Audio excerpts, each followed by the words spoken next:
Hi, I'm George Foreman. Do you have an idea for a new product or invention? People ask me all the time, George, how do I get my idea in front of companies? How do I get a patent? What do I do next? I'll tell you like I'll tell them all. Call my friends at InventHelp. Call InventHelp today for free information. InventHelp can submit your invention to companies who are interested in receiving new ideas. Call InventHelp today. To get your free inventor's information, call 1-800-352-1609. That's 1-800-352-1609.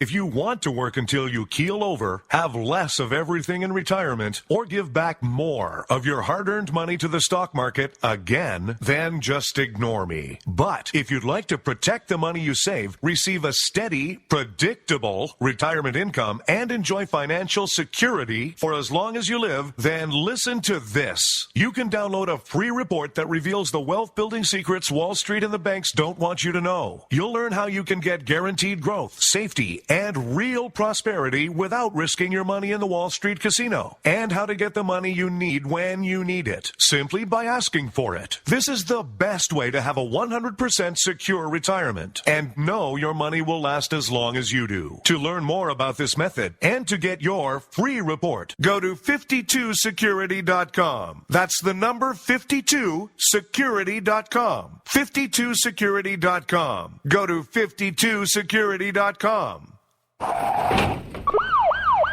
Hurt or injured in a car accident? It can be hard to take the proper legal action after a car accident, but waiting can cost you more. The law requires car accident victims to assert claims promptly. You could lose out by simply waiting.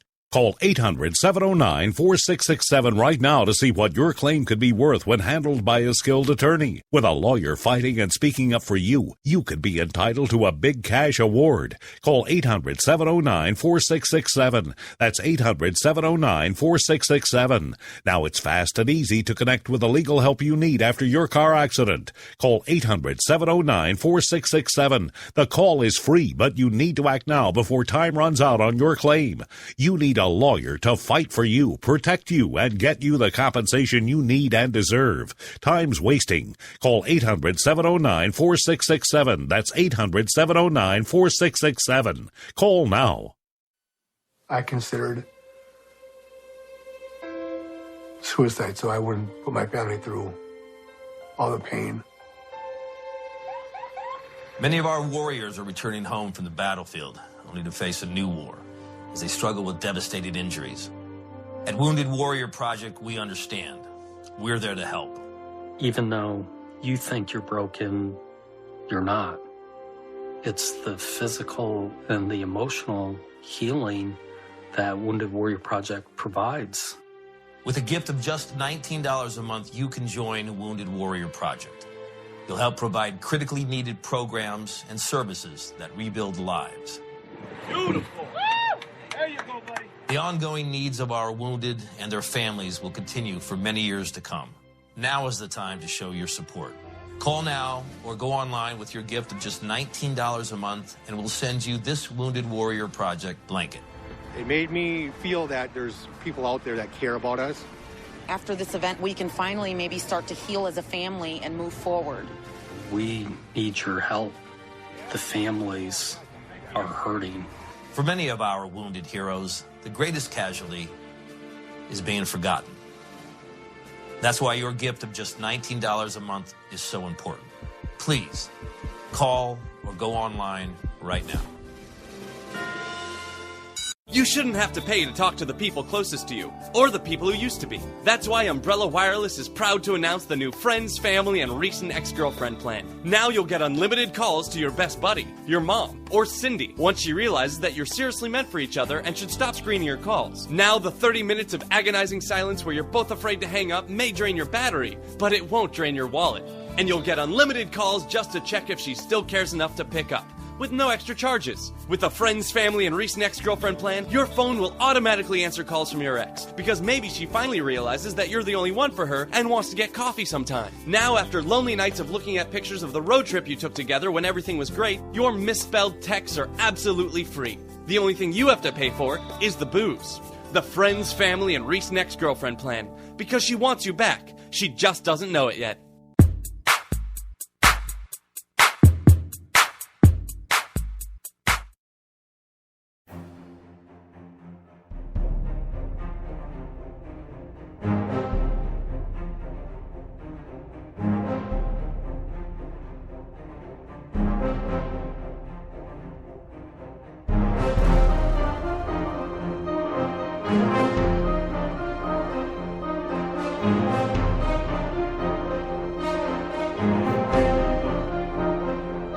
Welcome back, folks. Welcome back to the Rod Eccles Show. I am still your lovable host, El Rod, bringing it to you unadulterated, as they say, full force, as they like to say. I like to say that anyway.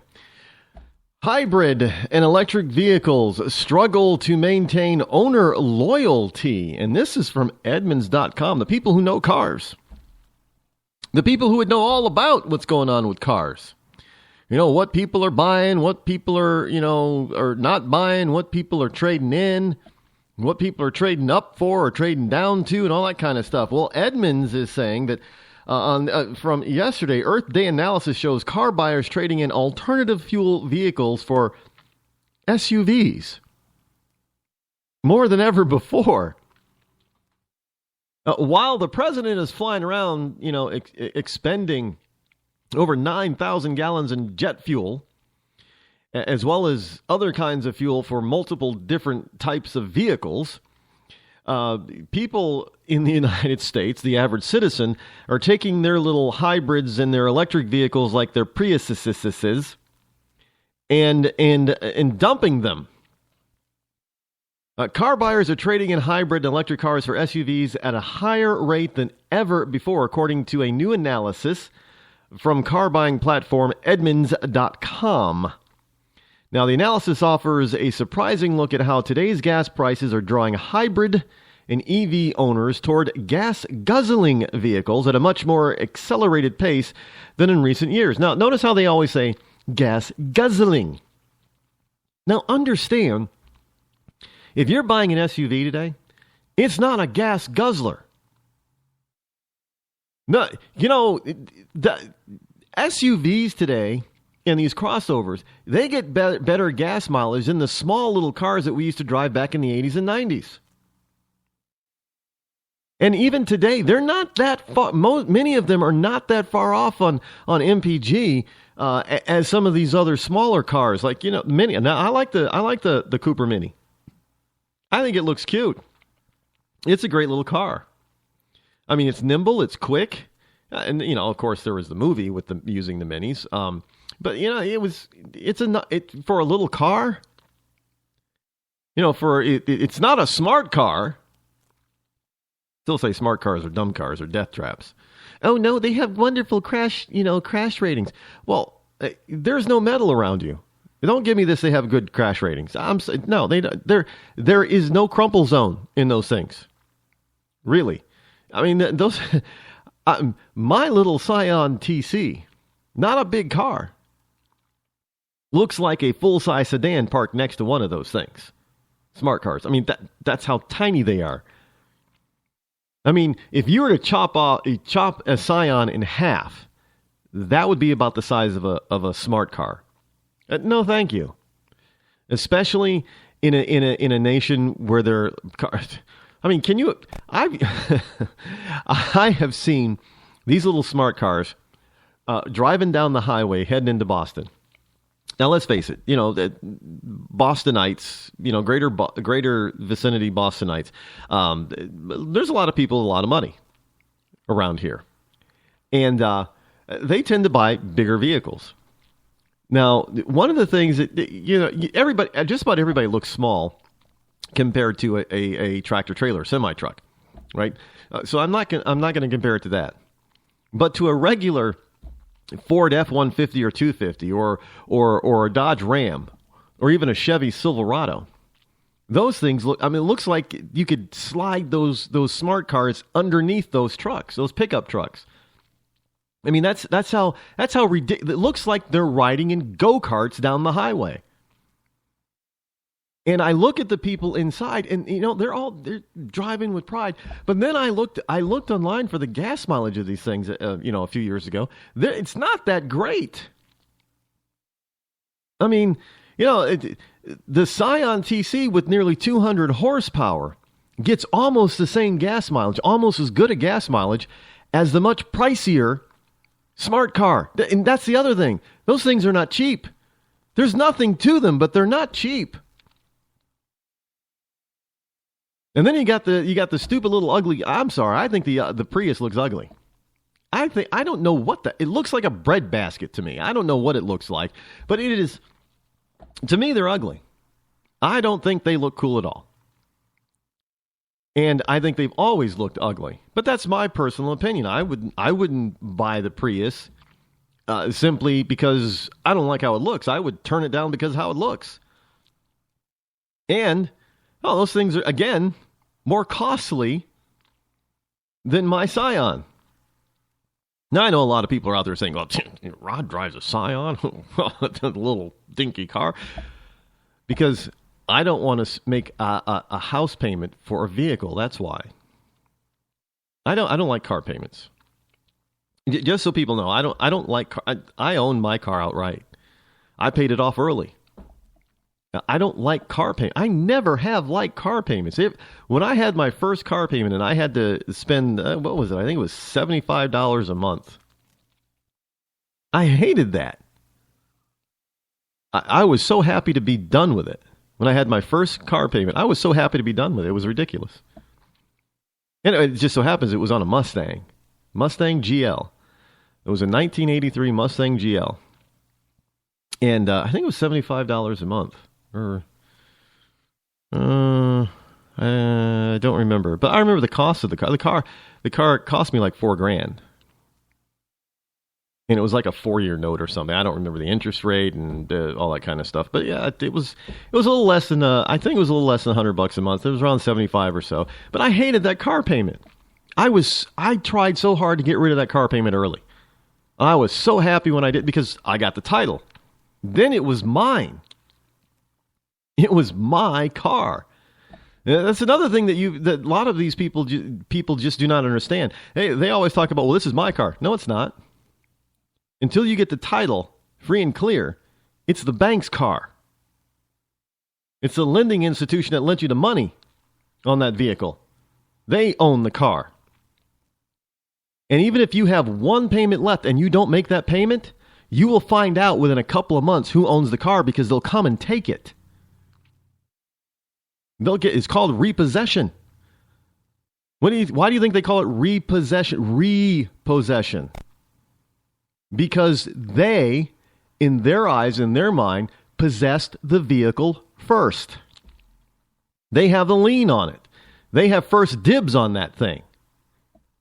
So if you don't make a payment, even if your payment is $75 a month and you only have one payment left and you don't make that $75 payment and you go, for whatever reason, and it's 6 months later, they will come find that vehicle and take it. Because you don't own it. Yeah, so the whole notion that if you're going to spend money on something, yeah, you should get what you want and what you like because you're spending your money on it. And eventually, if you make all the payments, you will own it and you'll be stuck with it. And you'll have to do, if you don't want it anymore, you'll have to do something with it because it's yours. But, this whole notion that you go out and you buy something because you're thinking you're saving the planet when the planet isn't in danger in the first place. And I think a lot of people are starting to realize that. They're realizing, why the hell am I paying a premium to save the planet when the planet isn't in danger? And I don't like this little thing anyway. So they're trading, and it doesn't do what they want it to do. It probably doesn't have the power or the acceleration or the MPGs that they thought that they were going to. Remember when the Prius first came out and they were touting 50 or 60 miles per gallon? And people were complaining that they were barely able to hit 40.